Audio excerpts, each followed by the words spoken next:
ಪ್ರಶ್ನೆ 1. ರಕ್ತ ಕೊಡಿ ಸ್ವಾತಂತ್ರ್ಯ ಪಡೆಯಿರಿ ಎಂದು ಯಾರು ಹೇಳಿದರು? ಉತ್ತರ: ನೇತಾಜಿ ಸುಭಾಷ್ ಚಂದ್ರ ಬೋಸ್. ಪ್ರಶ್ನೆ 2. ಎದ್ದೇಳು ಎಚ್ಚರಗೊಳ್ಳು ಗುರಿ ಸಾಧಿಸುವವರೆಗೂ ನಿಲ್ಲಬೇಡ ಎಂದು ಯಾರು ಹೇಳಿದರು? ಉತ್ತರ: ಸ್ವಾಮಿ ವಿವೇಕಾನಂದ. ಪ್ರಶ್ನೆ 3. ಜೈ ಜವಾನ್ ಜೈ ಕಿಸಾನ್ ಈ ಘೋಷಣೆ ಯಾರದ್ದು? ಉತ್ತರ: ಲಾಲ್ ಬಹಾದೂರ್ ಶಾಸ್ತ್ರಿ.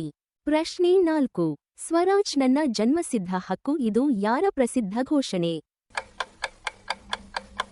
ಉತ್ತರ: ಬಾಲಗಂಗಾಧರ ತಿಲಕ್. ಪ್ರಶ್ನೆ 5. ಶಿಕ್ಷಣ ಜಗತ್ತನ್ನು ಬದಲಿಸಲು ಅತ್ಯಂತ ಶಕ್ತಿಶಾಲಿ ಅಸ್ತ್ರ ಇದು ಯಾರ ಮಾತು?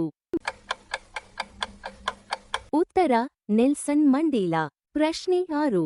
ಕರ್ಮ ಮಾಡು ಫಲ ಬಯಸಬೇಡ ಈ ಸಂದೇಶ ಯಾರು ನೀಡಿದರು? ಉತ್ತರ: ಶ್ರೀಕೃಷ್ಣ ಭಗವದ್ಗೀತೆ. ಪ್ರಶ್ನೆ 7. ದಯವಿಲ್ಲದ ಧರ್ಮ ಯಾವುದಯ್ಯ ಈ ವಚನ ಯಾರದ್ದು? ಉತ್ತರ: ಬಸವಣ್ಣ.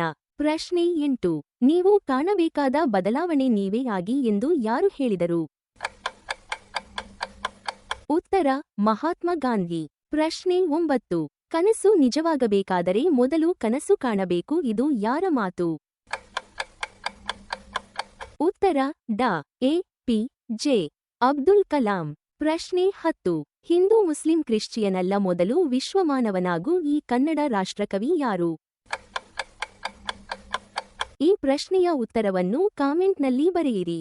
ಧನ್ಯವಾದಗಳು. ಲೈಕ್ ಮಾಡಿ, ಶೇರ್ ಮಾಡಿ, ಫಾಲೋ ಮಾಡಿ.